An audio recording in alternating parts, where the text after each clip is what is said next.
Hello dear student, मेरा नाम विकास Soni IP है। आप सब बच्चों का फिर से बहुत बहुत स्वागत करता हूं इस यूट्यूब चैनल पे, जहां पर आपको फिज़िक्स की लगातार क्लासेस मिल रही हैं। और हम पढ़ रहे थे, आपको पता होगा, +2 class NCERT chapter number 2 electric potential and capacitance. हालांकि जो बच्चे पहले +2 के एग्ज़ाम का वेट कर रहे थे, एग्ज़ाम उनके कैंसिल हो चुके हैं, बट जो बच्चे अभी +2 में हुए हैं तो उनके लिए काफ़ी यूज़फुल हैं ये वाली वीडियोज़। तो आज के इस टॉपिक में अपन पढ़ेंगे types of capacitor and expression of capacitance. इससे पीछे वाली वीडियो जिसने नहीं देखी तो ऊपर आई बटन पे आपको लिंक मिल रहा है, आप उस पर क्लिक करके वो वीडियो देख सकते हैं। उस वीडियो के अंदर हमने इलेक्ट्रिक कैपेसिटी या जिसको कैपेसिटेंस कहा जाता है उस कंसेप्ट को स्टार्ट किया। हमने ये पढ़ा कि कैसे कोई ऑब्जेक्ट है ज़्यादा से ज़्यादा अमाउंट ऑफ चार्ज स्टोर कर सकता है। हमने प्रिंसिपल ऑफ कैपेसिटर पढ़ा जो काफ़ी इंपॉर्टेंट था, और भी काफ़ी ढेर सारी बातें की थी हमने उसके अंदर। और आज हम कैपेसिटर के टाइप्स की बात करेंगे और साथ में उसकी जो कैपेसिटी का जो फॉर्मूला है उसको ड्राइव करेंगे। तो चलिए क्लास को करते हैं स्टार्ट। जो बच्चे भी लाइव हैं तो उसको वीडियो को लाइक एंड शेयर जरूर करिएगा, और वीडियो कैसी लगे इसके बारे में लास्ट में कमेंट जरूर करेंगे। तो जी हमारा जो सबसे पहला कंसेप्ट है that is type of capacitor. अच्छा जी, टाइप ऑफ कैपेसिटर किस बेसिस पे अपन बता रहे हैं?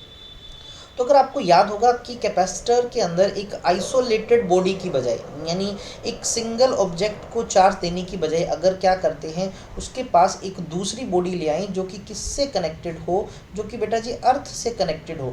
तो ऐसा काम करने से ये जो ऑब्जेक्ट ए है ये पहले की बजाय ज़्यादा चार्ज स्टोर कर लेता है। आपको शायद याद होगा प्रिंसिपल ऑफ कैपेसिटर के अंदर भी हमने यही देखा कि एक सिंगल प्लेट जो थी उसको हम कुछ चार्ज क्यों दे रहे थे, लेकिन जैसे ही उसके नज़दीक एक और प्लेट लेके आए जो कि अर्थ के साथ कनेक्टेड है, और साथ में देखो ए और बी एक दूसरे से इंसुलेटेड है, इस तरह से क्या होता है, ए है वो ज़्यादा से ज़्यादा जो है ना वो चार्ज स्टोर कर पाता है, यानी उसकी कैपेसिटी है वो काफ़ी इंक्रीज़ हो जाती है। तो यही तो प्रिंसिपल था कैपेसिटर का, है ना, ऐसा कुछ था।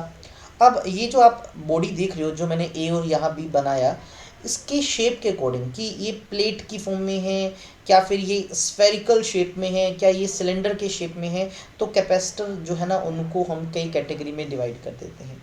यानी जो कैपेसिटर है हम उनकी मेन 3 कैटेगरी बना देते हैं। एक जो बेटा जी सबसे सिंपल है वो है पैरेलल प्लेट कैपेसिटर।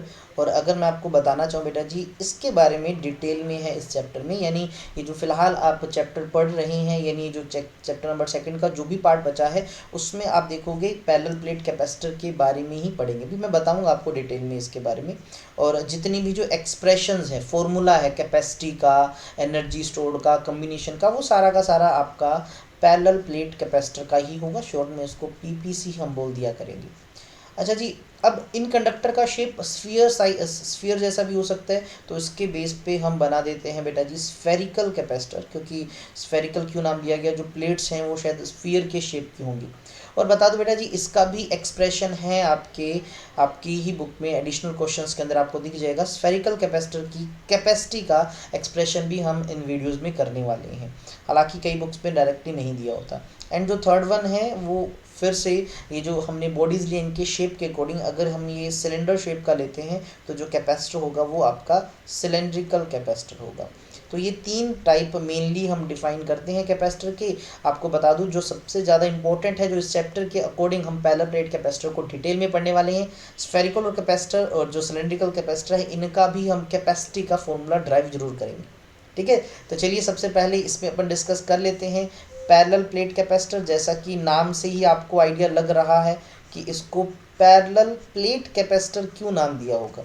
अब पैरेलल प्लेट कैपेसिटर, देखो कैपेसिटर है, ठीक है जी, प्लेट्स यूज़ की गई हैं जी, बिल्कुल ठीक, प्लेट यूज़ की गई हैं, लेकिन वो जो प्लेट्स हैं वो आपस में क्या कैसे हैं, वो पैरेलल है। अगर मैं आपको थोड़ा सा स्ट्रक्चर वाइज पहले समझा दूं तो आप यहाँ डायग्राम में भी देख पा रहे हैं, आपको 2 प्लेट्स दिख रही होंगी इस तरह से। अगर आपको कहा जाए कि बेटा जी ये कोई प्लेट ए है और ये कोई प्लेट बी है ना, ये प्लेट कोई ए है और ये दूसरी प्लेट है वो प्लेट बी है, हम देखो चार्ज एक ही प्लेट को देते हैं। मैं फिर बता दूं आपको कि हम मान लीजिए इस ए प्लेट पे चार्ज प्रोवाइड करते हैं, और जो बी प्लेट है उस पे अंदर वाली साइड बेटा जी इतना ही इंड्यूस हो जाता है, अंदर वाली साइड इंड्यूस हो जाता है, और दूसरी तरफ जो आता है वो अर्थ में चला जाता है। क्योंकि आपको पता होगा हम एक प्लेट को अर्थ के साथ कनेक्ट करते हैं, क्योंकि 2 में से एक को अर्थ के साथ कनेक्ट करना होता है, तभी तो ये ज़्यादा से ज़्यादा चार्ज स्टोर कर पाता है। तो ये जो अरेंजमेंट तुम देख रहे हो, इस अरेंजमेंट की खास बात क्या है, ये जो दोनों प्लेट्स हैं कैपेसिटर की, ये जो दोनों ए और बी दोनों प्लेन हैं और एक दूसरे के पैरेलल है, इसीलिए तो इसका नाम रखा गया पैरेलल प्लेट कैपेसिटर। तो छोटी सी डेफिनेशन अपन बना लेते हैं इसकी कि when to plates of capacitor, when to plates of किसकी भैया, ये प्लेट्स किसकी है, ऑफ द कैपेसिटर, कैसी हो बेटा जी, are plane and parallel, plane हो एक तो मतलब शेप वाइज, एंड पैरेलल हो, पैरेलल किसके भैया, पैरेलल ईच अदर, यार एक दूसरे के, ईच अदर, है ना जी। तो इस तरह के कैपेसिटर को क्या कहा जाएगा, तो इट इज़, तो ये क्या कहलाएगा, it is parallel plate capacitor बेटा जी। ठीक है, ध्यान देना, ये इस तरह से अपन इसी शेप को यानी पैरेलल प्लेट कैपेसिटर को इस तरह से भी दिखा देते हैं। इसकी एक सिंगल प्लेट है बेटा जी, ये दूसरी प्लेट है। अब आपको पता होना चाहिए कि एक जो प्लेट है वो अर्थिंग की होनी चाहिए, ध्यान रखना। ये मान लीजिए प्लस एक प्लेट ए है, ये दूसरी प्लेट है, और चार्ज हमेशा अपन अंदर वाली साइड ही दिखाते हैं, आपको पता होगा। अगर इस प्लेट को अपन जितना प्लस का चार्ज दिया है उतना ही इस पे इधर माइनस का इंड्यूस हो गया, और दूसरी तरफ जो प्लस का है वो तो आपको पता है अर्थिंग के कारण चला जाएगा, तो अपन ऐसे ही दिखाते हैं इस चीज़ को। ठीक है, ये पैरेलल प्लेट कैपेसिटर है, काफ़ी डिटेल में अपने डिस्कस करेंगे थोड़ी देर में। अच्छा, इसी के जैसे अब दूसरा भी आप गैस कर ही सकते हो, जो है स्फेरिकल कैपेसिटर, क्यों नाम दिया गया होगा इसको, आपको आइडिया लग ही रहा होगा डायग्राम देख के, स्फेरिकल कैपेसिटर। तो आपको बोल दिया जाए कि अगर क्या हो, कैपेसिटर की जो दोनों प्लेट्स हों वो क्या हो, स्फीयर शेप की हो। देखो दोनों का सेंटर सेम है, जैसे मैंने यहाँ बनाया, ये पहला स्फीयर देख पा रहे हो, इसकी रेडियस को मैंने छोटा ए लिख दिया, जो दूसरा आप स्फीयर देख पा रहे हो उसकी रेडियस को मैंने बी लिख दिया, दोनों का सेंटर सेम है, आप देख पा रहे हो। अब देखिए अंदर वाले को अगर मैं नाम ए दे देता हूँ, दूसरे वाले को बी नाम दे देता हूँ। अब देखिए मैं आपको एक फिर बात बताऊँ कि दो में से एक प्लेट को अर्थ करना ही है, आप किसी को भी कर सकते हो, ए और बी को, बस कैपेसिटी का फॉर्मूला थोड़ा चेंज हो जाएगा। लेट अस सपोज हम बाहर वाले को क्या कर देते हैं, अर्थिंग कर देते हैं, तो चार्ज किसको देंगे, अपन अंदर वाले को चार्ज देंगे। तो मैं चार्ज को भी दिखा देता हूँ कुछ इस तरह से। तो मान लीजिए हमने अंदर वाले इस प्लेट को जो स्फीयर शेप की है, अंदर वाली जो प्लेट ए है ना, इसको अपन चार्ज दे देंगे इस तरह से प्लस का, और इस कैपेसिटर के अंदर वाली तरफ इधर भी बेटा जी माइनस का इंड्यूस हो जाएगा, और दूसरी तरफ भी प्लस का आएगा, लेकिन वो ग्राउंड में चला जाएगा अर्थिंग की वजह से। तो इस तरह से ये इसका एक छोटा सा शेप बन गया। तो अपन क्या लिख सकते हैं कि क्या होता है स्फेरिकल, तो अपन ऐसे लिख सकते हैं कि जो दोनों प्लेट्स होती हैं, if two plates of capacitor are, capacitor कैसी हो बेटा जी, आर स्फेरिकल, वो कैसी हो, वो स्फेरिकल हो, है ना, और दोनों का सेंटर सेम है with common centre, with common centre, है ना। अच्छा, एक अर्थ की जरूरी होनी चाहिए, तो आपको पता ही, मैंने लिख नहीं रहा बार बार, है ना। तो ये क्या होगा, इट इज स्फेरिकल कैपेसिटर बेटा जी, वो क्या होगा आपका स्फेरिकल कैपेसिटर होगा। इसके बारे में ज़्यादा नहीं पढ़ना अपने को, बस हाँ इसका जो कैपेसिटी का जो फॉर्मूला है वो जरूर ड्राइव करेंगे अपन इसी चैप्टर के अंदर, इन्हीं वीडियोस के अंदर। ठीक है, अच्छा तीसरी कैटेगरी भी आप गेस कर ही सकते हो, अब क्या होना चाहिए, तीसरा सिलेंड्रिकल कैपेसिटर। क्यों बोला गया इसको, आइडिया लग ही गया होगा। सिलेंड्रिकल कैपेसिटर, क्या बोल रहा हूँ, सिलेंड्रिकल कैपेसिटर। क्यों बोल रहे हैं सिलेंड्रिकल कैपेसिटर, क्योंकि शेप अगर आप जरा देख पा रहे हो तो इसका जो शेप है बेटा जी वो सिलेंडर का है। तो वही सेम चीज़ कि if the plates of capacitor, the plates of जो कैपेसिटर है वो कैसी हो, कैपेसिटर आर सिलेंड्रिकल, वो कैसी हो बेटा जी, सिलेंड्रिकल हो। अच्छा, इस सिलेंडर की खास बात क्या है, इन दोनों सिलेंडर का एक्सेस सेम है। अगर मैं इनका दिखाऊं एक्सेस, तो मैं जो वाइट लाइट से बना रहा हूँ डॉटेड लाइन से, अगर आप देखो तो ये कॉमन एक्सेस है, ये दोनों सिलेंडर जो है ना ये उन दोनों का कॉमन एक्सेस है, cylindrical with common axis, with common axis. ठीक है जी, तो ये बेटा जी क्या होगा, तो ये इट इज़ सिलेंड्रिकल कैपेसिटर। अच्छा, अब इसके अंदर भी वही सेम जो मैं आपको बात बताता हूँ कि किसी एक को अर्थ करना है, अंदर वाले को भी कर सकते हो, बाहर वाले को। जैसे इस पर्टिकुलर डायग्राम में मैंने बाहर वाले को अर्थिंग करके दिखा दिया, अंदर वाले को मैंने ए नाम दे दिया, बाहर वाले को बी नाम दे दिया। अब चार्ज तो देना ही होगा, तो चार्ज किसको देते हैं, जो अर्थिंग ना की हो जिसकी, जैसे इस सिलेंडर को हमने चार्ज दे दिया इस तरह से बेटा जी, चार्ज इसको प्रोवाइड कर दिया हमने ऐसे। ए वाले को हम चार्ज प्रोवाइड कर रहे हैं पूरा सर्कुलर, जैसे ये सिलेंडर तो पूरा चार्ज ऐसे ही तो होगा सरफेस पे इसके, तो उसकी वजह से जो बी सिलेंडर है उसका अंदर वाले हिस्से पे बेटा जी कौन सा आ जाएगा, उसके अंदर वाले हिस्से पे नेगेटिव चार्ज आ जाएगा इस तरह से पूरा प्लेट पे।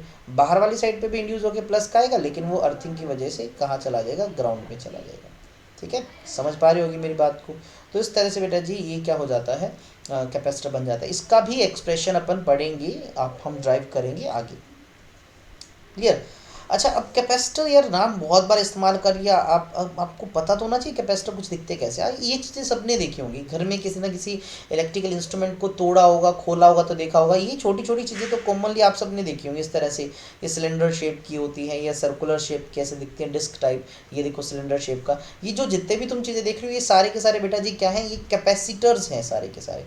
ये सारे कैपेसिटर्स ही होते हैं, सबकी अपनी अपनी कैपेसिटी होती है, अलग अलग रेंज होती है, अलग अलग बनाने का तरीका होता है। अब जरा यहाँ पर देखो, यहाँ पर एक डाटा तुम्हें दिख रहा होगा, क्या लिख रखा है बेटा जी, यहाँ लिखा है 4700 माइक्रोफेराड। ये बेटा जी इसकी कैपेसिटी है, देखो जरा। तो इसकी कैपेसिटी भी जनरली लिखी होती है, यहाँ पर भी देखो कैपेसिटी लिखी हुई है। ऐसे काफ़ी सारे कैपेसिटर पे, जैसे ये 100 माइक्रोफेराड का है ना।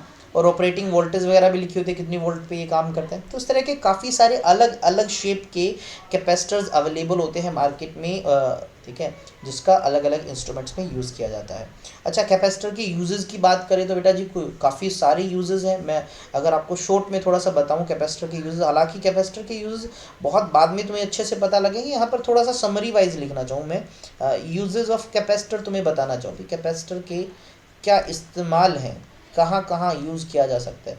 तो हालांकि हमने कैपेसिटर के बारे में पूरा तो नहीं पढ़ा, फिर भी थोड़े से यूजेस को अगर अपन लिखना चाहे तो अपन लिख सकते हैं कि कैपेसिटर का यूज़ एंड सबसे पहले होता है बेटा जी इन ट्यूनिंग सर्किट्स। अब ये देखिए, इन सब की जानकारी धीरे धीरे तुम्हें पता लगती रहेगी। ट्यूनिंग सर्किट्स बेटा जी आप ना एक चैप्टर आएगा आपका अल्टरनेटिंग करंट, उसके अंदर भी पढ़ोगे। मैं थोड़ा सा बताना चाहता हूँ ट्यूनिंग सर्किट्स। जैसे हमारे घर में जो रेडियोज़ हुआ करते हैं, तो उसमें क्या करते हैं, बहुत सारे चैनल चल रहे होते हैं। हम अपने इंस्ट्रूमेंट को, यानी हम अपने रेडियो को सेट करते हैं और एक पर्टिकुलर चैनल सुनने लग जाता है। घरों में टेलीविज़न सेटो बॉक्स देखा होगा, एक पर्टिकुलर चैनल चलाना होता है तो उसके चैनल का नंबर लगाते हैं, वो चैनल चल जाता है। तो ये सारे ट्यूनिंग सर्किट्स कहलाते हैं। और उन ट्यूनिंग सर्किट्स के अंदर बेटा जी कैपेसिटर का यूज़ किया जाता है। बस एक बार दिमाग में आपके ये होनी चाहिए कि हाँ भैया यहाँ पर कैपेसिटर यूज़ होता है, ठीक है। चलिए, उसके बाद और यूजेस की बात करें तो हम ना एक जगह देखेंगे कि कैसे हम अल्टरनेटिंग करंट को डायरेक्ट करंट में बदला जाता है। तो उन सर्किट्स को फिल्टर सर्किट्स कहा जाता है, तो उनमें कैपेसिटर का बहुत अच्छा रोल है। हाँ, इंडक्टर नाम की एक चीज़ भी यूज़ करेंगे। अभी फ़िलहाल के लिए समझो इन फिल्टर सर्किट्स। फिल्टर सर्किट्स मैंने बता दिए, है ना। फिल्टर सर्किट ऐसे सर्किट होते हैं जिनमें एसी को डीसी में बदला जाता है, तो वहाँ पर इनका इस्तेमाल किया जाता है, ठीक है। अच्छा, स्पार्क को निकालने के लिए, स्पार्क को एलिमिनेट करने के लिए एलिमिनेशन ऑफ स्पार्किंग, ऐसी जगहों पर इसका यूज़ कर लिया जाता है, ठीक है बेटा जी। उसके अलावा टाइमिंग सर्किट्स, टाइमिंग सर्किट्स, बहुत सारे इंस्ट्रूमेंट्स में टाइमिंग सर्किट्स होते हैं, पर्टिकुलर टाइम के बाद करंट डिस्चार्ज हो जाए, इस तरह से टाइमिंग सर्किट्स के अंदर इनका यूज़ किया जाता है। इसके अलावा बेटा जी इसका यूज़ किया जाता है स्टोरिंग चार्ज। मैंने इसके बारे में तो आपको बताया हुआ है, स्टोरिंग चार्ज, है ना। उसके अलावा बेटा जी इसका यूज़ किया जाता है एसी सर्किट्स की एफिशिएंसी को बढ़ाने के लिए, एफिशिएंसी ऑफ एसी सर्किट्स, इनको क्या करने के लिए बेटा जी, इंक्रीज करने के लिए। अब बहुत सारी चीज़ें जो आपके लिए नहीं है, लेकिन आगे आपको धीरे धीरे सबके बारे में पता लग जाएगा भी हाँ ये कैपेसिटर यहाँ लग रहा है, तो मैंने पहले ही एक समरी में आपको बता दिया, ठीक है। अभी इनके बारे में देखिए बेटा जी, ये सारी की सारी चीज़ें अभी आपके आगे आएंगी, मैं आपको बता दूँगा ऑटोमेटिक। तो नाउ हमारा अब जो मेन टॉपिक स्टार्ट होता है, देखिए आपके एग्ज़ाम के अकॉर्डिंग भी काफ़ी इंपॉर्टेंट है, आपके 2 और 3 मार्क्स वाइज भी इंपॉर्टेंट क्वेश्चन है, और 1 मार्क्स के भी काफ़ी सारे क्वेश्चन बन सकते हैं। वो है अब हमारा जो टॉपिक है, वो है बेटा जी, वो है एक्सप्रेशन ऑफ, एक्सप्रेशन समझते हो, फॉर्मूला है ना, एक्सप्रेशन ऑफ कैपेसिटी, किसके लिए, due to parallel plate capacitor. हम अब क्या करेंगे, हमारे पास एक पैरेलल प्लेट कैपेसिटर होगा, पैरेलल प्लेट्स का एक कैपेसिटर होगा, और उसकी कैपेसिटी का फॉर्मूला ड्राइव करना है अब हमें, ठीक है। आई थिंक सो तुम्हें पता लग गया हम कर क्या रहे हैं। पैरेलल प्लेट कैपेसिटर की कैपेसिटी का फॉर्मूला, बड़ा सिंपल सा डायग्राम बना लेते बेटा जी। अरे क्या हो गया भाई साहब, हाँ हमने क्या किया, ये एक प्लेट ये बना ली, दूसरी प्लेट ये बना दी, प्लेट्स बना दी इस तरह से। आप चाहो तो दूसरा शेप भी बना सकते हो प्लेट जैसा, जो तुम्हें दिखता है कुछ इस तरह से भी, अच्छे समझने के लिए आप ऐसे भी तो बना सकते हो बेटा जी।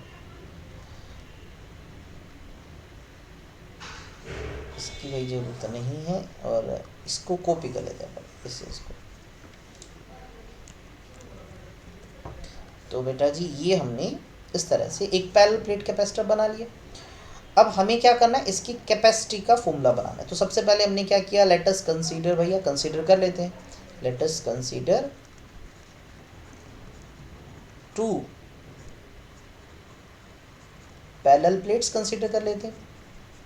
नाम भी देना चाहो ए बी पी क्यू, जो भी नाम देना चाहो, है ना, पी एंड क्यू, ठीक है ना, विद एरिया, दोनों का एरिया जो है ना वो सेम है, विद एरिया ए, ठीक है। ये ए उसका एरिया है, एरिया मतलब ये प्लेट का ये वाला area, length into breadth something होगा।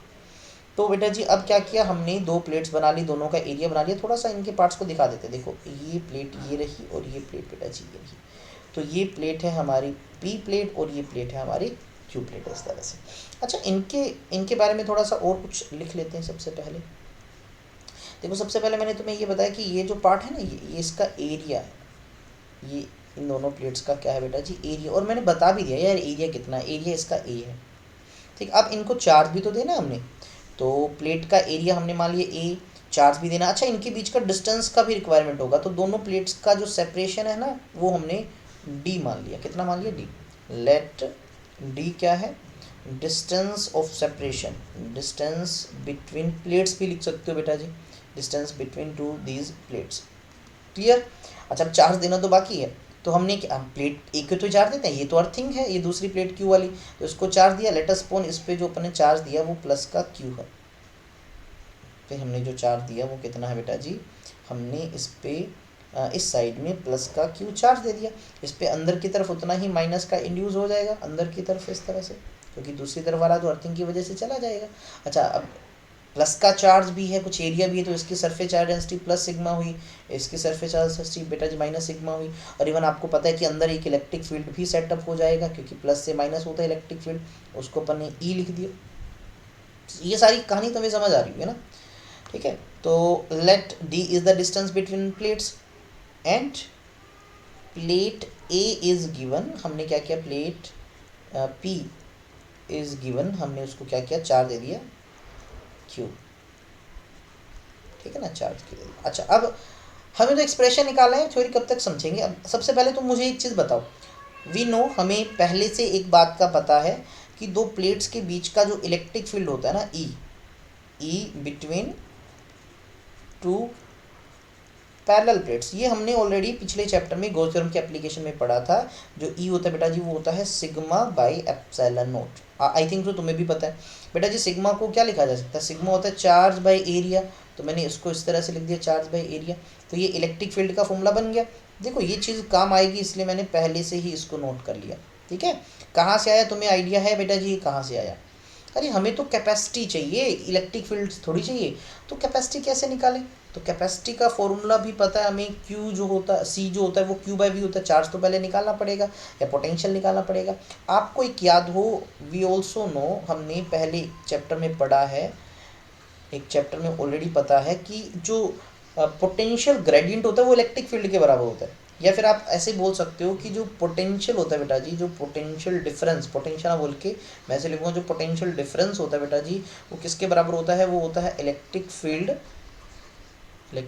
इनटू में डिस्टेंस के बीच में, डिस्टेंस ना बोल के डिस्प्लेसमेंट लिख सकते हो। आपको ये चीज़ याद होगी, जैसे हमने पढ़ा था कि जैसे कोई फील्ड के अंदर 2 पॉइंट्स हैं, ये पॉइंट ए, ये पॉइंट बी, इनके बीच का डिस्टेंस आपको याद होगा डी आर लिखा करते थे। इन दोनों के बीच का जो पोटेंशियल का डिफरेंस होता था उसको डी वी लिखा करते थे, और इन दोनों के बीच का जो इलेक्ट्रिक फील्ड होता था बेटा जी ई लिखा करते थे, आपको याद होगा शायद। और ई ऐसे भी लिखा था d v by d r, हालांकि माइनस भी होता था, उसका अपने एक मीनिंग होता था। ये फॉर्मूला ऑलरेडी तुमने, ये सारी चीज़ तुमने ऑलरेडी पढ़ी हुई है, ये रिवाइज करने के लिए यहाँ पूरा लिखना नहीं आपको सिर्फ ये लिखने की जो पोटेंशियल डिफरेंस है मैंने उसको वी से रिप्रेजेंट किया। अब पोटेंशियल डिफरेंस कहाँ दिख रहा है, देखो ये पहली प्लेट पे प्लस का चार्ज, ये दूसरी प्लेट पे माइनस का चार्ज। इस प्लेट पे प्लस का चार्ज है और दूसरी वाले पे माइनस का आ गया, तो इन दोनों पॉइंट के बीच में या दोनों प्लेट्स के बीच में एक पोटेंशियल का डिफरेंस सेटअप हो गया। तो वो जो पोटेंशियल डिफरेंस है बेटा जी वो ये वी है, किसके बराबर होगा, इलेक्ट्रिक फील्ड। इलेक्ट्रिक फील्ड कौन सा, प्लेट के बीच का। डिस्प्लेसमेंट क्या है, यहाँ प्लेट्स के बीच का डिस्टेंस यानी डी, बस यही तो लिखना था। v is equal to E into D, E अभी भी मैंने बताया क्या होता है, charge by area into epsilon naught into में डी। यार पोटेंशियल आ गया हमारे पास, अब निकाल सकते हैं। नाउ कैपेसिटेंस इज या इलेक्ट्रिक कैपेसिटेंस इज। अब इलेक्ट्रिक कैपेसिटेंस का फॉर्मूला क्या होता है यार, वो तो हमें पता है, सी जो होता है वो होता है चार्ज बाय पोटेंशियल। अब चार्ज बाय पोटेंशियल क्या है, पोटेंशियल है Q into D divide by A into epsilon naught. भैया इसको थोड़ा सा सॉल्व करें तो आया A by epsilon naught into Q है divide by Q into D है। कुछ कैंसिल वैंसल, अरे यार कैंसिल वैंसल तो हो रहा है, क्यू से क्यू कैंसिल, तो हमारे पास क्या बचा बेटा जी, हमारे पास जो बचा वो बचा simple A epsilon naught by D. तो फाइनली हमें जाके पता लगा कि जो कैपेसिटी या इलेक्ट्रिक कैपेसिटेंस का फॉर्मूला है वो है ए epsilon naught by D. This is the required formula. ये बेटा जी क्या है, ये रिक्वायर्ड एक्सप्रेशन है।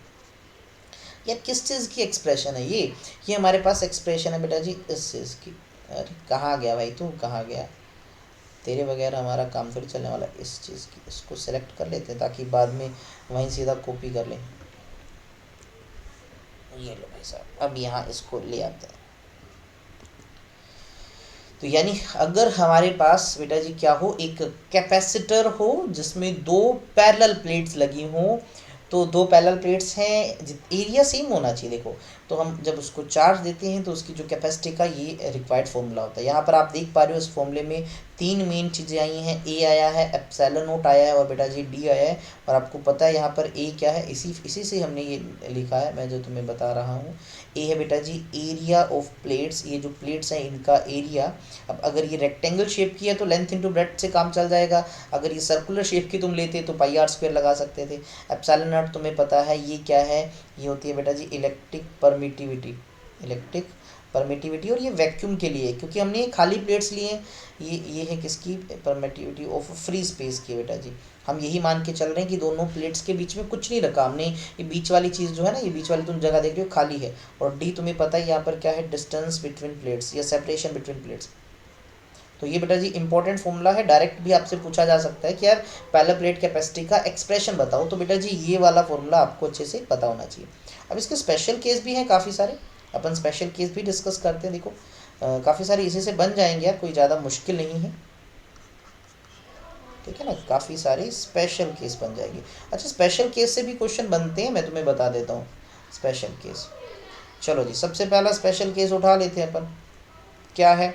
अब सबसे पहले अब एक्सप्रेशन वाइज ही देख लो यार, तुम्हें ये बात का ज्ञान है कि जो कैपेसिटी का, मैं पहले फॉर्मूला लिख देता हूँ। कैपेसिटी का फॉर्मूला अभी भी बन के आया, ए एप्सिलॉन नोट अपॉन में डी, ये फॉर्मूला बन के आया। अच्छा यहाँ से देखो पहला पॉइंट, जो सी है वो डायरेक्टली प्रोपोर्शनल है किसके बेटा जी, ए के। इसका मतलब तो तुम समझ ही गए होगे, क्या मतलब समझे, कि ये जो प्लेट्स का एरिया है ये जितना ज़्यादा होगा कैपेसिटी भी उतना ज़्यादा होगी। अगर प्लेट का एरिया कम है तो कैपेसिटी भी कम होगी। यानी आपको बोल दिया जाए कि यार पैरेलल प्लेट कैपेसिटर की प्लेट्स के एरिया को तुम चेंज कर दो तो क्या कैपेसिटी पे फ़र्क पड़ेगा, बिल्कुल। यानी शेप मैटर करता है, मैं एक दिन पहले भी बता चुका हूँ कि कैपेसिटी शेप पे डिपेंड करती है। तो देख लो यार एरिया से ये चेंज हो रहा है, तो इसी से क्वेश्चन बनाए जा सकता है। तुम्हें कहा जाए यार एक पैरेलल प्लेट कैपेसिटर के एरिया को तुमने क्या कर दिया बेटा जी, रिड्यूस टू हाफ, आपने एरिया को हाफ कर दिया, तो बेटा जी कैपेसिटी भी क्या हो जाएगी, तो कैपेसिटी भी जो है वो हाफ हो जाएगी। तो इस तरह का छोटा सा पॉइंट बन सकता है। तो ये चीज़ बहुत ज़्यादा ज़रूरी है, आप चीज़ों को पता होना चाहिए, आपको ये समझना पड़ेगा, ठीक है। अच्छा सभी केसेस को मिला के भी अपन बना लेंगे। तो दूसरा अब केस देखिए, तो दूसरा केस है बेटा जी इम्पोर्टेंट वाला, मैं यहाँ लिखता हूँ इम्पोर्टेंट पॉइंट नंबर 2, कि जो कैपेसिटी है वो इन्वर्सली प्रोपोर्शनल है बेटा जी सेपरेशन के, डी की सेपरेशन की। सेपरेशन कौन सी यार, प्लेट्स के बीच का डिस्टेंस। ये जो डिस्टेंस है जितना कम होगा कैपेसिटी उतनी ज़्यादा होगी, ये डिस्टेंस जितना ज़्यादा होगा कैपेसिटी उतनी कम होगी। यानी जो प्लेट्स को जितना ज़्यादा तुम दूर रखोगे इन प्लेट के सेपरेशन बेटा जी, ये जो डी है इसको अगर हम बढ़ाते जाएंगे, सेपरेशन दूर करते जाओ करते जाओ करते जाओ, तो कैपेसिटी डिक्रीज होती जाएगी। इन्वर्सली वाला रिलेशन है। यहाँ से कुछ क्वेश्चंस में तुम्हें ऐसे दिख सकता है, जैसे तुम्हें कहा जाए कि जो बेटा जी डी है अगर मैं इसको हाफ करता हूँ तो क्या होगा, तो सी जो बेटा जी वो डबल हो जाएगा, क्योंकि बेटा जी यहाँ इन्वर्सली वाला रिलेशन है। अगर आपसे कहा जाए कि डी को हम ट्रिपल कर रहे हैं, 3 गुना कर रहे हैं, तो सी जो है बेटा जी क्या हो जाएगा, वो 1/3 टाइम्स हो जाएगा, क्योंकि इन्वर्सली वाला रिलेशन है। डी में जितने गुना चेंज करोगे, अगर बेटा जी तुमने डी के अंदर n टाइम्स चेंज किया तो सी के अंदर 1/n टाइम्स हो जाएगा। और अगर डी के अंदर तुमने 1/n टाइम्स किया तो यार सी के अंदर एन टाइम्स हो जाएगा, मतलब उल्टा रिलेशन होने वाला है, ये चीज़ आपने ध्यान रखना बेटा जी, ठीक है ना। तो ये क्वेश्चंस में तुम्हें डायरेक्टली भी दिखेगा, अपन करेंगे इसको भी, सभी केसेस को करेंगे। चलिए तीसरे स्पेशल केस पे बढ़ते हैं, ये भी काफ़ी इम्पोर्टेंट केस है तीसरा, क्योंकि मीडियम का है।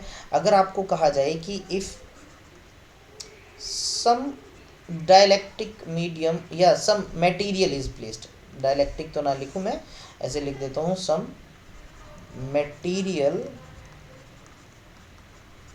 या सम मीडियम भी लिख सकते हैं, तो मटेरियल की जगह medium is placed between parallel plate capacitor. हमने पैरेलल प्लेट कैपेसिटर के बीच में कुछ मटेरियल को रख दिया, तो बना लेते हैं थोड़ा सा पैरेलल प्लेट कैपेसिटर को।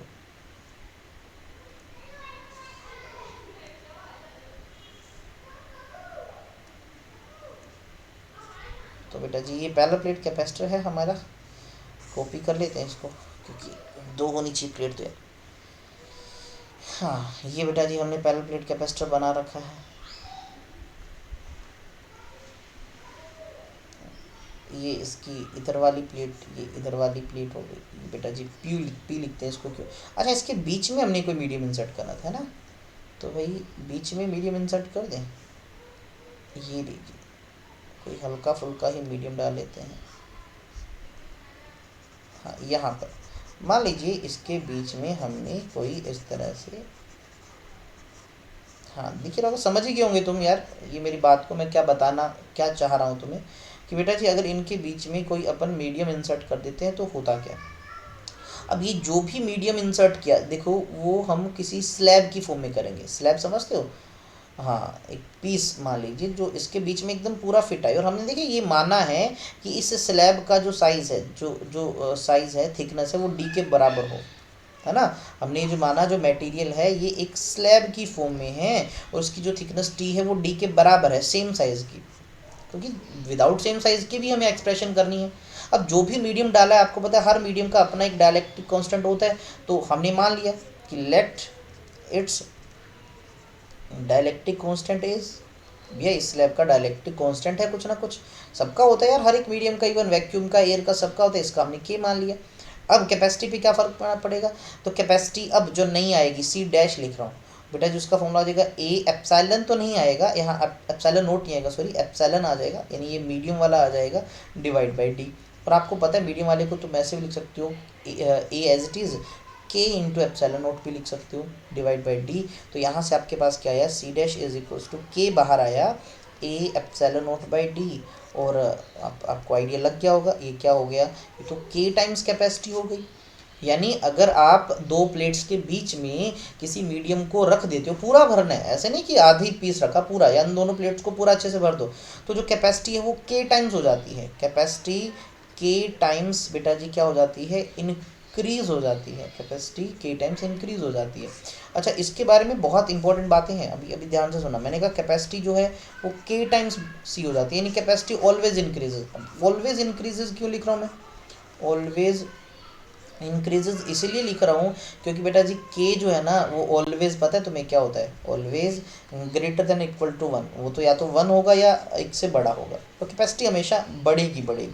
अच्छा अब आपको पता है इसकी जो वैल्यू है ना, it's value is different for different medium, है ना जी, डिफरेंट मीडियम के लिए इसकी वैल्यू अलग अलग होती है, तो कैपेसिटी भी मीडियम वाइज डिसाइड करेगी। जैसे एग्जांपल के लिए मैंने अगर तुम्हें कहा कि मैंने कहा एक स्लैब है, ठीक है ना, ऑफ ग्लास, कांच से बनी है, जिसके लिए बेटा जी के जो है वो 5 है, तो इसका मतलब क्या हो जाएगा, इसको इंसर्ट करने से कैपेसिटी जो है ना बेटा जी वो 5 टाइम्स बढ़ जाएगी। अब पानी अगर मीडियम की जगह पानी रख देंगे तो पानी के लिए के तुम्हें पता है 80 होता है, किसके लिए बेटा जी, पानी के लिए, वाटर के लिए, तो भैया ये क्या हो जाएगा, कैपेसिटी भी 80 टाइम्स हो जाएगी। और वहीं अगर मैं तुमसे पूछता हूँ उन दोनों प्लेट के बीच में हमने कोई मेटल रख दिया, मेटल रखते हैं तो मेटल के लिए के इन्फिनिटी होता है बेटा जी, कैपेसिटी बिकम्स इन्फिनिटी, चार्ज देते जाओ वो रखता जाएगा, कितना इन्फिनिटी तक, ऐसा क्यों, क्योंकि अगर तुमने दो प्लेट्स के बीच में कोई मेटल लगा दी तो यार ये दोनों तो कॉन्टैक्ट में आ गई, डायरेक्ट कॉन्टैक्ट में आ गई, मेटल लगती, मेटल तो कंडक्टर होता है, तो इसको जो चार्ज दोगे वो तो सीधा इस पर ट्रांसफर हो जाएगा, और ये दूसरा किससे जुड़ा है बेटा जी, अर्थ, तो जाता रहेगा हमेशा जाता रहेगा। तो इसीलिए कहा कि मेटल्स के लिए के टाइम्स होता है, तो कैपेसिटी भी क्या हो जाती है बेटा जी, इन्फिनिटी हो जाती है। ठीक है, ये चीज़ आपने याद रखनी है। आई थिंक सो समझ आ गया होगा। ओवरऑल क्या होता है, कैपेसिटर के अंदर प्लेट इंसर्ट करने से कैपेसिटी इंक्रीज होती है। अब यहाँ से बेटा जी अगर एक क्वेश्चन बनाना चाहिए एक एग्जांपल के तौर पे, तो तुमसे बेटा जी ऐसे कहा जा सकता है कि देखो एक तुम्हारे पास पैरेलल प्लेट कैपेसिटर है, ठीक है ना, जिसकी कैपेसिटी है कुछ हैविंग कैपेसिटी अपन सी मान लेते हैं, ठीक है ना। फिर क्या किया, if the area of plates, हमने क्या किया, एरिया ऑफ प्लेट्स जो है बेटा जी उसको क्या किया, is reduced to half, reduced to half, area को हाफ कर दिया। एंड जो डी है ना, distance of separation, distance of जो सेपरेशन है बेटा जी उसको क्या किया, डबल कर दिया, उसको डबल कर दिया, ठीक है ना। What is its new capacitance, इसका नया कैपेसिटेंस बताना है पहले पार्ट में। दूसरा, now if a slab is inserted, now if a slab, slab P नहीं आएगा, slab of K is equal to 3 is inserted, ठीक है ना। नया कैपेसिटी अब बताना कितना होगा, इस केस में मान लीजिए C1 है बेटा जी, इस केस में C2 है, तो दोनों बताने, बहुत आसान है यार ये प्रश्न, बहुत ही आसान है। देखो C1 निकालना है तो बहुत, देखो पहले तो C का नॉर्मल फॉर्मूला होता है A epsilon naught by D, ये नॉर्मल कैपेसिटी का फॉर्मूला। पहले पार्ट में देखो कहा एरिया ऑफ द प्लेट्स को हाफ किया, डिस्टेंस को डबल किया। अब आपको पता है यार कैपेसिटी एरिया के डायरेक्टली होती है, कैपेसिटी डी की हाफ होती है। अब एरिया को हाफ कहा तो कैपेसिटी भी हाफ हो जाएगी। अब डी को डबल कहा तो ये कैपेसिटी को फिर से हाफ करेगा, तो ओवरऑल दो फैक्टर हाफ हाफ आ रहे हैं, तो मतलब 1/4 टाइम्स होना है पक्का। तो डायरेक्ट हिंट वाइज बता रहा हूँ, अभी करेंगे इसको, थोड़ा सा ऐसे समझे। देखो एरिया को हाफ कहा तो कैपेसिटी भी हाफ, अच्छा डी को डबल किया तब भी कैपेसिटी हाफ, तो टोटल 1/4 टाइम्स आना चाहिए। इसको चेक भी करते हैं, देखो कैसे स्टेप बाय स्टेप करते हैं। देखो सी तुम्हें पता है ए एप्सिलॉन नॉट बाई डी। अब अकॉर्डिंग टू क्वेश्चन नई कैपेसिटी सी डैश या C1 लिख दो, तो एरिया को क्या करना है, हाफ करना है, तो A/2 लिखा इंटू एप्सिलॉन नॉट। डी को 2D करना है तो मैंने यहाँ 2D कर दिया बेटा जी, तो क्या बना ये A epsilon naught by 4D। अब 1/4 बाहर आया, क्या बचा A epsilon naught by D. अरे ये तो पुरानी कैपेसिटी है, तो C डैश क्या आ गया बेटा जी 1/4 टाइम्स ऑफ C, तो यही तो मैंने बताया था 1/4 टाइम्स हो जाती है। और अब क्या है, अब सेकंड पार्ट भी था इसी क्वेश्चन का, डायलेक्ट्रिक स्लैब इंसर्ट की, तो आपको पता है डायलेक्ट्रिक स्लैब इंसर्ट करने से कैपेसिटी के टाइम्स हो जाती है। अब के टाइम्स ऑफ दिस 1/4C, अब के की वैल्यू भी तुम्हें पता है 3 दे रखा है, तो 3/4C आ जाएगा, तो मतलब बिल्कुल इनिशियल वाले के 3/4 टाइम्स हो जाता है। तो इस तरह के क्वेश्चंस इस पे छोटे छोटे बनाए जा सकते हैं। काफ़ी और भी वैरायटी क्वेश्चंस की अपन क्वेश्चन प्रैक्टिस करेंगे तो तुम्हें समझ आ जाएगा। तो इस तरह से ये हमने क्या निकाली है, कैपेसिटी का एक्सप्रेशन निकाली है पैरेलल प्लेट कैपेसिटर का। और ध्यान देना ये जो कैपेसिटी का फॉर्मूला अपने ड्राइव किया है ये खाली किसका है, जब प्लेट्स के बीच में कुछ भी ना हो। अब इसके और भी केस है यार, मेरी बात सुनना, अभी पैरेलल प्लेट कैपेसिटर का टॉपिक हमारा कंटिन्यू चलेगा, अभी है कहीं ख़त्म नहीं हो रही वीडियो, कहीं सोचो। अब हम दूसरा जो एक्सप्रेशन करेंगे, देखो नया टॉपिक है समझ लीजिए, लेकिन है पैरेलल प्लेट कैपेसिटर से रिलेटेड। आप ऐसे लिख सकते हैं, parallel plate capacitor with conducting slab. अब हमने क्या किया, उसके अंदर एक कंडक्टिंग स्लैब रख दी। कंडक्टिंग स्लैब रखने का मतलब कि हमने उसके अंदर एक रेक्टेंगुलर टाइप का पीस रख दिया। अरे स्लैब लिखा जाता है बार बार, है ना, तो एक रेक्टेंगुलर शेप का बेटा जी स्लैब रख दिया, है ना। और ये जो स्लैब रखा ना उसकी जो थिकनेस है वो डी से कम है, यानी पूरा नहीं भरा हमने उसको, पूरा नहीं भरा हमने, उसमें कुछ पोर्शन छोड़ रखा है। तो सबसे पहले अपन बना लेते हैं ये जो बात है, तो इस तरह से बेटा जी हमने एक कैपेसिटर बना लिया। अरे हाँ सही बन रहा है, ठीक है जी, कैपेसिटर बना लिया। अब दोनों प्लेट्स बनानी है तो भैया इसको कॉपी कर लेते हैं, आजा मेरे भाई। तो ये इस तरह से बेटा जी क्या बना दिया, एक अपने कैपेसिटर बना लिया। अच्छा जी, ये एक प्लेट हो गई इसकी, ये दूसरी वाली प्लेट होगी। दूसरी जनरली अर्थिंग होती है, आपको पता होना चाहिए। क्यू प्लेट नाम दे दिया, इसको पी प्लेट नाम दे दिया, ठीक है। वही सारा सेम चीज़ अपन करने वाले जो पहले किया। अब हमने इसमें एक स्लैब इंसर्ट कर रखे, तो मैंने इस स्लैब को कुछ ऐसे आपको दिखा दिया। ये मान लीजिए बेटा जी एक इस तरह से स्लैब इंसर्टेड है,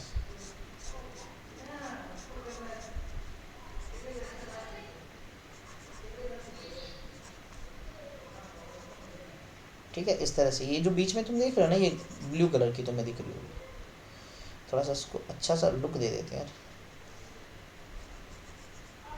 ये इस शेप की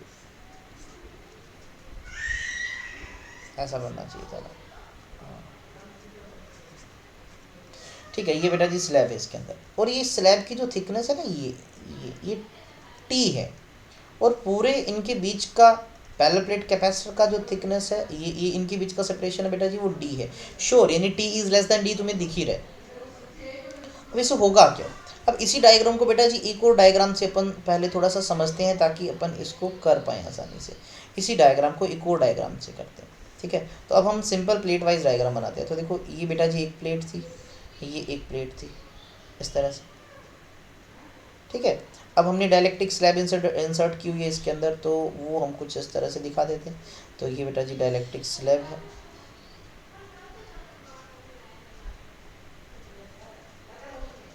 कहा जाएगा, ठीक है, ये डायलेक्ट्रिक स्लैब है हमारे पास कुछ इस तरह से, ठीक है। अब जो समझने वाली चीज़ें सुनो, ये पहली प्लेट, ये दूसरी प्लेट, ये बेटा जी प्लेट पी है, ये प्लेट क्यू है। इस पे अपने कौन सा चार्ज दे रखा है? इस पे अपन प्लस का चार्ज देते हैं कुछ इस तरह से, इस पे अपन कौन सा दे देते हैं? माइनस का चार्ज देते हैं, ठीक है। ये जो स्लैब है इसकी थिकनेस टी है, और ये जो पूरा डिस्टेंस है, इसका जो डिस्टेंस है सेपरेशन बिटवीन प्लेट्स का, वो डी है। अब आप मुझे बताइए, जब हमने ये स्लैब नहीं इंट्रोड्यूस की थी तब बाहर यहाँ पर एक इलेक्ट्रिक फील्ड था, बिल्कुल सर, वो फील्ड ई था, और उस ई का वैल्यू भी हमें अच्छे से पता है। अब जैसे ही हमने एक अंदर कंडक्टिंग स्लैब, ध्यान देना ये कंडक्टिंग स्लैब है, और एक बात तुम्हें याद हो, कंडक्टर्स के इनसाइड इलेक्ट्रिक फील्ड जीरो होता है, तो तुम्हें पता होना चाहिए कि इस कंडक्टर के अंदर इलेक्ट्रिक फील्ड जीरो होगा। यानी ये जो रीजन तुम देख रहे हो, जितना ये स्लैब वाला रीजन है बेटा जी, इस जगह पर कोई फील्ड नहीं होगा। क्या मेरी बात समझ पा रहे हो? ये सबसे मेन की पॉइंट है जो मैं यहाँ लिखना चाहूँगा, वही सब लिखते हैं कि लेट वी हैव इंसर्टेड, क्या किया हमने? एक कंडक्टिंग स्लैब को इंसर्ट किया, कंडक्टिंग स्लैब ऑफ थिकनेस, उसकी थिकनेस भी बेटा जी कुछ, उसकी थिकनेस कितनी है? T, which is less than D, है ना, ठीक है, बिटवीन पैरेलल प्लेट कैपेसिटर। अच्छा, आपको ये भी पता हो, as inside this electric field zero, तो अगर इसके अंदर इलेक्ट्रिक फील्ड जीरो है तो कितनी जगह पे इलेक्ट्रिक फील्ड बचा? तो अगर आपसे पूछा जाए तो आप बोलोगे सर इस प्लेट्स के बीच का, मैं ये डायग्राम कॉपी कर रहा हूँ क्योंकि आगे थोड़ा सा मैं इसी से ही समझा दूंगा तुम्हें, ठीक है बेटा जी। इसको कर लिया अपने कॉपी, और ये अगले पेज पे ले आते हैं यहाँ पर। अगर बेटा जी अगर आप ध्यान दें इस पर्टिकुलर डायग्राम में, और मैं तुम्हें पिंक कलर से दिखाऊंगा, तो ये जो रीजन बचेगा ना, ये जो पिंक कलर से तुम देख रहे हो, सिर्फ इसी जगह पे, ये जो पिंक कलर वाला रीजन देख रहे हो, सिर्फ इतनी जगह पे इलेक्ट्रिक फील्ड है, इतनी जगह पे है। हाँ यार, बीच में तो जीरो हो गया, तो जो इलेक्ट्रिक फील्ड ये ई, ये कितनी जगह पे बचा? क्या ये पी प्लेट से लेके क्यू प्लेट तक है? क्या ये पूरे डिस्टेंस डी तक है? नहीं सर, ये डी डिस्टेंस तक नहीं है। अगर आप डी में से टी को माइनस कर दो तो ये बचा हुआ डिस्टेंस आ जाएगा, कुछ इधर भी है कुछ इधर भी है, तो ये इतने डिस्टेंस में ही इलेक्ट्रिक फील्ड है। अब वही हम अपनी पुरानी कहानी पे आते हैं, एक्सप्रेशन वाइज एक्सप्रेशन निकालना है अगर, तो हमें क्या है, हमें पता है कि जो इलेक्ट्रिक फील्ड जो प्लेट्स के बीच में पहले था, है ना, पहले था, ये ई इनसाइड वाला है इस स्लैब के, सारा नहीं है, वो तो सिग्मा बाय एप्सिलॉन नोट होता है, सिग्मा जिसको अपन Q by A into epsilon naught लिखते हैं, तो बिल्कुल पता है, इक्वेशन नंबर 1 नाम दे देते हैं। अब हमें पोटेंशियल निकालना है पहले तो इन दोनों प्लेट्स के बीच में, पी और क्यू। तो पोटेंशियल का फॉर्मूला होता है तुम्हें पता है, इलेक्ट्रिक फील्ड इनटू डिस्टेंस। अब डिस्टेंस यहाँ पर बेटा जी डी तो नहीं लिखेंगे, डिस्टेंस डी माइनस टी लिखा, क्योंकि ये जो इलेक्ट्रिक फील्ड सिर्फ इतनी ही जगह पे है, पूरी स्लैब दो प्लेट्स के बीच में फील्ड थोड़ी है, फील्ड तो सिर्फ इस पिंक कलर वाली जगह पे जो डी माइनस टी है। अब इलेक्ट्रिक फील्ड की वैल्यू क्या बेटा जी? क्यू अपॉन में ए इंटू एप्सिलॉन नोट और into D minus T.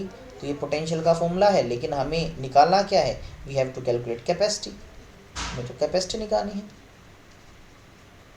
Calculate electric capacity. और इलेक्ट्रिक कैपेसिटी का फॉर्मूला क्या होता है यार? इलेक्ट्रिक कैपेसिटी का फॉर्मूला सी होता है, वो तो क्यू अपॉन में वी।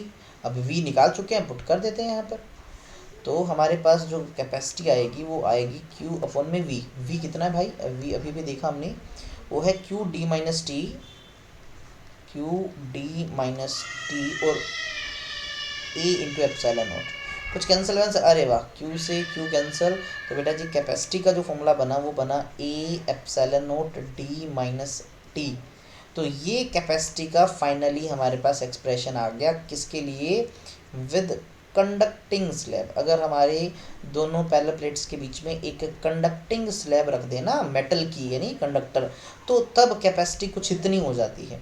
अच्छा, विदाउट स्लैब याद है सी क्या हुआ करता था, ए एप्सिलॉन नॉट बाई डी था।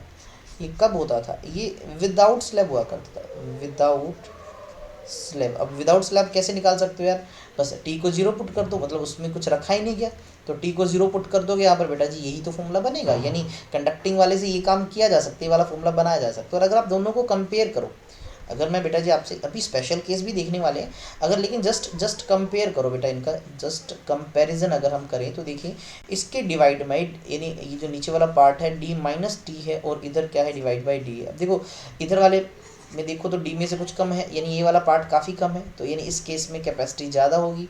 और इस वाले में देखो डी है वो थोड़ा सा ज़्यादा है, तो इस केस में कैपेसिटी थोड़ी सी कम होगी। यानी कंपेयर किया जाए तो हमें पता लगा कंडक्टिंग स्लैब रखने से जो कैपेसिटी है वो ज़्यादा होती है, किसके बेटा जी, as compare to without slab. खाली रखने की बजाय बीच में अगर तुम कंडक्टिंग स्लैब रख दोगे ना, पूरा नहीं रखना, कहीं पूरा रख दो तो वो अच्छा है, कैपेसिटी बढ़ती है। पूरा रखने से क्या होता है वो आपको पता है, इन्फिनिटी हो जाती है कैपेसिटी, और यहाँ से भी तुम इसको शो कर सकते हो, यानी इसके स्पेशल केस से, तो इसके भी स्पेशल केस बना सकते हो बेटा जी।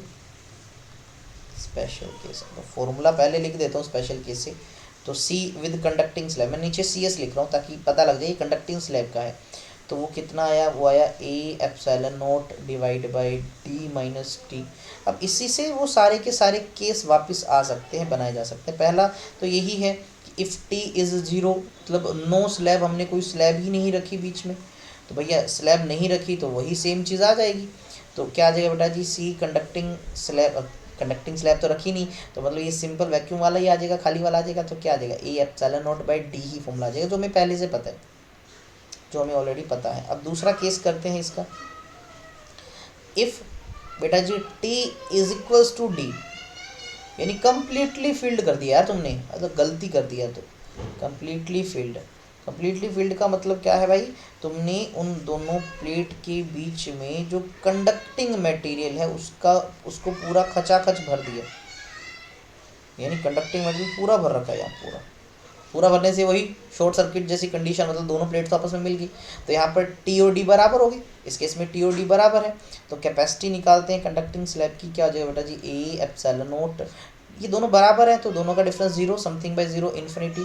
तो देखो कैपेसिटी विद कंडक्टिंग स्लैब, अगर वो कम्प्लीटली फील्ड है तो कैपेसिटी बिकम्स इन्फिनिटी। तो मैं ऑलरेडी तुम्हें बता चुका हूँ ये वाला केस। और कंपैरिजन में वो एक बात मैंने थोड़ी देर पहले ही लिखी कि कैपेसिटी बेटा जी कंडक्टिंग स्लैब में ज़्यादा होती है एज़ कम्पेयर टू खाली वाली स्लैब। ध्यान देना इसके लिए टी लेस देन डी होना चाहिए, ठीक है ना, बराबर भी नहीं होना चाहिए, जीरो भी नहीं होना चाहिए, ऐसी ये कंडीशन है। तो आई थिंक सो ये भी तुम्हें समझ आ गया होगा कि विद कंडक्टिंग स्लैब क्या एक्सप्रेशंस होती हैं। अब हम नेक्स्ट फिर से देखते हैं, एक लास्ट टॉपिक इस क्लास का हमारा क्या है बेटा जी, वो है parallel plate capacitor with dielectric slab. अब हमने इसमें कंडक्टर की बजाय कोई डाइलेक्ट्रिक मटेरियल की स्लैब को इंसर्ट कर दिया। फिर से वही कि इसकी थिकनेस भी हमने बेटा जी डी से कम लिया है, पूरा नहीं भरा, हमारी जो स्लैब का साइज़ है वो दो सेपरेशन जो है ना इनके बीच की उससे कुछ कम ही है, ठीक है। ऐसे केस में फिर से अपन बना लेते हैं डायग्राम हमारा। तो भैया डायग्राम बना लेते हैं, ठीक है जी। कलर कोई और ले लेते हैं ना, ब्लू अच्छा नहीं लगता आंखों को यार, कलर लेते हैं ग्रीन वाला, ठीक है थोड़ा, हाँ ये अच्छा है।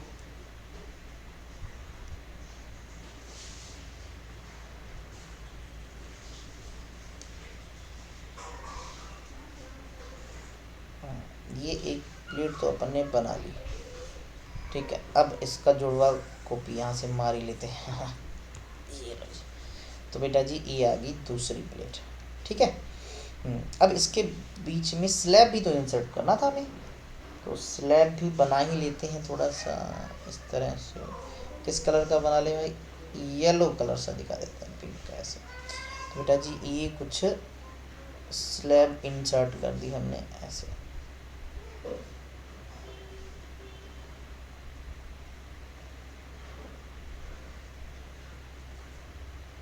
फील कर लेना यार तुम, इसके अंदर स्लैब है इस तरह से।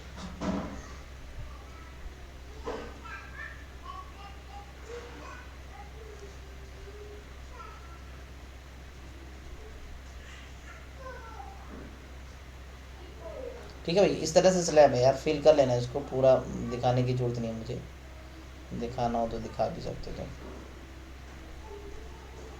चलिए मेन काम पे चलते हैं। देखो ये पहली प्लेट है, ये दूसरी प्लेट है बेटा जी। तो ये जो स्लैब इंसर्ट की इसकी थिकनेस वही टी है, और जो प्लेट्स के बीच का जो सेपरेशन है बेटा जी वो डी है, उससे कम ही साइज़ की है ना, ये जो प्लेट तुम देख रहे हो। अच्छा दूसरा डायग्राम इसका ज़्यादा सीन क्लियर करता है, क्योंकि दूसरा डायग्राम से ये अच्छे से हमें समझ आता है कि फील्ड का क्या कंसेप्ट है। तो फिर से अपने बना लेते हैं इधर। तो हमने बेटा जी ये पहली प्लेट दिखा दी, ये दूसरी प्लेट हमने दिखा दी। बीच में अपने को क्या इंसर्ट करना है भैया, बीच में अपने को इंसर्ट करना है डायलेक्ट्रिक स्लैब को, ये डायलेक्ट्रिक स्लैब।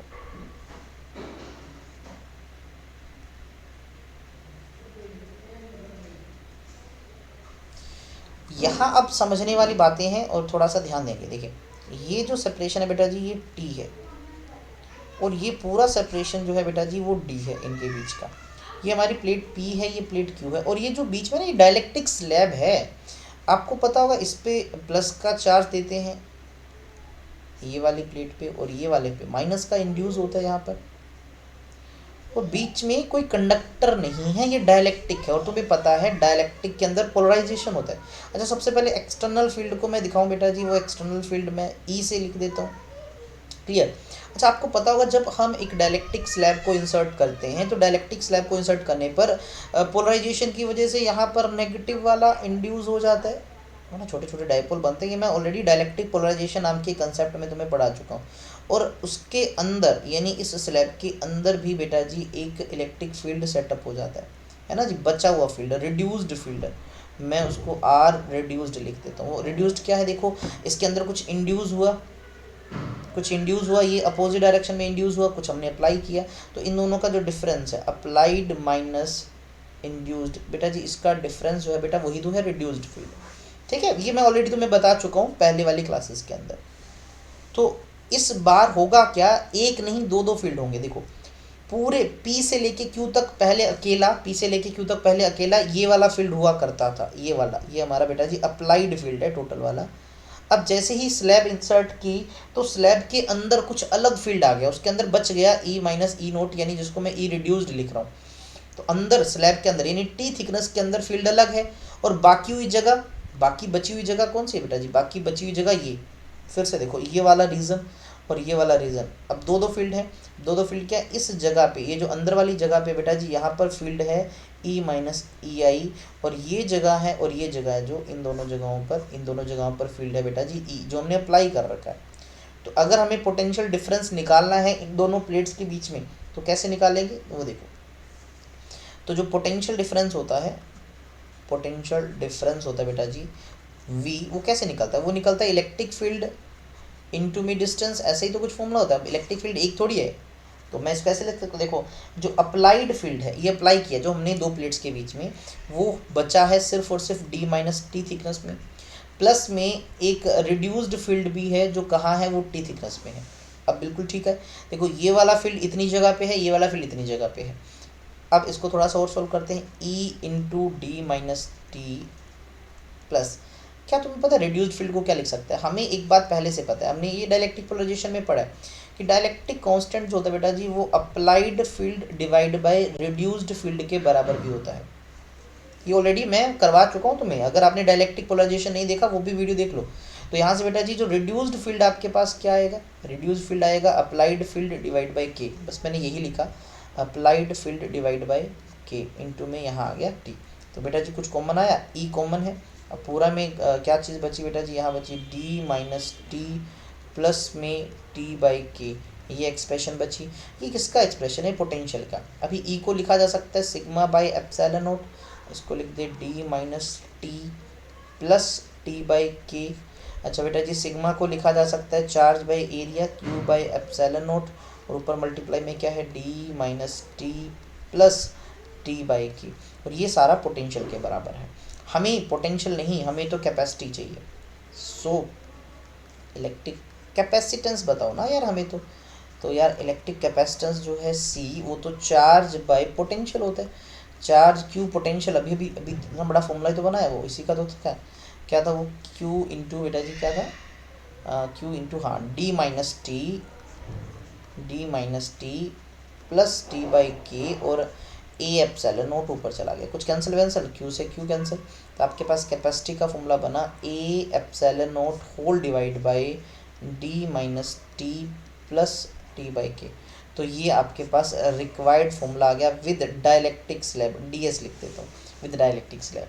तो ये रिक्वायर्ड क्या आ गया बेटा जी? फॉर्मूला आ गया कि अगर आप दो प्लेट्स के बीच में, ठीक है ना, जिनका सेपरेशन बेटा जी डी था, आपने क्या किया, इन प्लेट्स के बीच में एक स्लैब लगा दी इस तरह से। डायलैक्ट्रिक स्लैब है बेटा जी, ये कंडक्टिंग नहीं है। कंडक्टिंग होती तो इसका अंदर फील्ड जीरो होता है, ये डायलैक्ट्रिक है तभी तो अंदर कुछ फील्ड है। तो इस तरह से ये रिक्वायर्ड हमारे पास फॉर्मूला आ जाता है। अब इसके भी स्पेशल केस करने चाहो तो यार वही सारे केस हो जाएंगे। अगर टी जीरो है तो मतलब कुछ भी नहीं रखा तो वो भी आ जाएगा, सारे केस आ जाएंगे। अभी इसको देख लेते हैं, इसके स्पेशल केस भी देख लेते हैं, है ना जी। तो सबसे पहला केस बेटा जी वही टी ज़ीरो मतलब कोई स्लैब नहीं है यार इसके अंदर, और कोई स्लैब ना हो तो फिर से फॉर्मूला तो खाली वाला आना चाहिए। अब देखो C is equals to A epsilon naught, नीचे क्या लिखा था, डी माइनस टी ज़ीरो है, प्लस में ज़ीरो बाई के, तो यार ये तो आपका A epsilon naught by D वही आ जाएगा जो सबसे पहले डेरिवेशन किया आपने, ठीक है ना, वही सेम रिजल्ट आ रहा है हमारे पास। चलो दूसरा केस कर लेते हैं कि ठीक है यार, इस बार टी को हम डी के बराबर मान लेते हैं, मतलब पूरा ही भर रखा है स्लैब से। यानी बेटा जी आप ऐसे समझो कि ये पूरा डायलेक्ट्रिक स्लैब है हमारे पास, और जो हमारे पास प्लेट्स है वो कुछ ऐसी है, ये पहली प्लेट है, ये दूसरी, यानी पूरा ही डायलेक्ट्रिक मटेरियल से भर रखा है इसको। ये भी केस पहले मैं ऑलरेडी करवा चुका हूँ, लेकिन यहाँ चेक करते हैं। C with dielectric slab is equals to A epsilon naught D minus T भी तो डी के बराबर है ना, प्लस में डी बाई के, तो बेटा जी डी माइनस डी ये तो जीरो हो जाएगा, तो डायलेक्ट्रिक स्लैब के साथ क्या बचा, के ऊपर चला गया, ए एप्सिलॉन नोट बाई डी, और ये क्या बेटा, ये तो खाली वाला है, सी खाली वाला। तो आपके पास क्या आया, डायलेक्ट्रिक स्लैब की वजह से के टाइम्स आ गया खाली के। देखो ये रिजल्ट ऑलरेडी मैं तुम्हें बता चुका हूँ यार, ये सारे इंटरमिक्स है, देख लो सारे इंटरमिक्स मतलब सभी रिजल्ट निकाले जा सकते हैं। तो मेरे ख्याल में सबसे बेस्ट फॉर्मूला ये लास्ट वाला है, क्योंकि इससे सारे के सारे पहले वाले रिजल्ट निकाले जा सकते हैं ना, सारे के सारे रिजल्ट निकाले जा सकते हैं। अब फिर देखो तीसरा रिजल्ट भी देखो बड़ा शानदार रहने वाला है, इसी से निकल जाएगा कंडक्टिंग स्लैब का भी। तो तीसरा केस देखो, अगर मैंने कहा कि if conducting slab is placed, conducting slab is placed, है ना, टी लेस देन डी वाली, तो यार कंडक्टिंग स्लैब के लिए आपको पता है के जो होता है इन्फिनिटी होता है, अपन फॉर्मूले में पुट करते हैं। देखो अभी जो आया सी डायलेक्ट्रिक स्लैब का, अब वो कंडक्टिंग स्लैब के लिए हो जाएगा फॉर्मूला, क्योंकि उसके लिए वैल्यू पुट कर रहे हैं। तो ए epsilon naught D minus T plus T by के कितना बेटा जी, इन्फिनिटी, समथिंग बाई इन्फिनिटी, ये तो जीरो हो गया। देख लो क्या आपके पास वही सेम रिजल्ट आया जो हमने निकाला था कंडक्टिंग के लिए। सर बिल्कुल वही फॉर्मूला आया कंडक्टिंग स्लैब वाला, देखो यानी ये फॉर्मूला मेरे ख्याल में जो तीसरा एक्सप्रेशन किया, अगर आप इसको दिमाग में बिठा लेते हो तो सारे इसी से हो जाएंगे। लेकिन आपकी बुक्स में अलग अलग कर रखा है यार, ऐसे डायरेक्ट ही दे दिया आपको कंडक्टिंग का या विदाउट कंडक्टिंग का या खाली, तो उस तरह से करना पड़ता है। अदरवाइज मेरे हिसाब से सबसे मेरे जो आप समझ सकते हो फेवरेट वाला ये लास्ट वाला ही है। चलो फोर्थ केस देखते हैं। अगर आप कंपेयर करो यार इन सबको, जब खाली था तो ये था बेटा जी A epsilon naught by D, जब कंडक्टिंग स्लैब थी with T less than D वाली, A epsilon naught D minus T था, और अब डायलेक्ट्रिक स्लैब में अगर तुमने देखा तो ये था ए epsilon naught D minus T plus T by के, बेटा जी ऐसा कुछ है। अब मैं तुमसे पूछता हूँ इन सब में सबसे ज़्यादा कैपेसिटी किस केस में मिलेगी। देखो ये टर्म्स नीचे वाली अगर आप ज़रा ध्यान से देखो, ये तो छोटी होती जा रही है ना, ये टर्म डिक्रीज हो रही है तो कैपेसिटी इंक्रीज होती जाएगी। यानी डायलेक्ट्रिक स्लैब वाले केस में देखो, इस केस में ये सबसे छोटा फैक्टर है, क्योंकि डी में से टी तो माइनस हुआ, साथ में टी बाई के भी माइनस हो गया। तो डायलेक्ट्रिक स्लैब की वजह से कैपेसिटी सबसे ज़्यादा होती है, उसके बाद कंडक्टिंग स्लैब की केस में मिलती है, एंड सबसे लास्ट खाली वाले में। यानी सबसे बेस्ट क्या रहता है, अगर आप डायलेक्ट्रिक स्लैब इंट्रोड्यूस कर दो तो कैपेसिटी काफ़ी बढ़ जाती है, पूरा भरो सबसे अच्छा है, ठीक है ना बेटा जी। ये कुछ केस थे आपके डायलेक्ट्रिक स्लैब वाले। तो आई थिंक सो यहाँ तक की कहानी तुम्हें समझ आ गई होगी जो मैं तुम्हें बताना चाह रहा हूँ। हमने आज की जो वीडियो थी उसके अंदर सबसे पहले टाइप्स ऑफ कैपेसिटर पढ़े, साथ ही साथ एक्सप्रेशन की विदाउट स्लैब की, फिर कंडक्टिंग स्लैब भी रखा, फिर डाइलेक्ट्रिक स्लैब। तो आज की वीडियो को यहीं ख़त्म करेंगे। एंड इसके बाद वाली जो वीडियो है उसके अंदर हम करेंगे जो पैरेलल प्लेट कैपेसिटर है उसके साथ साथ स्फेरिकल कैपेसिटर भी करने हैं, एंड साथ में पैरेलल प्लेट कैपेसिटर की एनर्जी स्टोर का एक्सप्रेशन करेंगे, एंड फिर आएगा ग्रुपिंग ऑफ कैपेसिटर। मतलब ये मेरे ख्याल में 2 से 3 लेक्चर में ये चैप्टर हमारा फिनिश हो जाएगा। वीडियो अगर अच्छी लगती है तो यार इसको लाइक एंड कमेंट करें, अपने दोस्तों को भी शेयर करें, कैसा लगता है ये भी, ठीक है ना। तो मिलेंगे अगली वीडियो में, तब तक हंसते रहिए, मुस्कुराते रहिए। जय हिंद, जय भारत।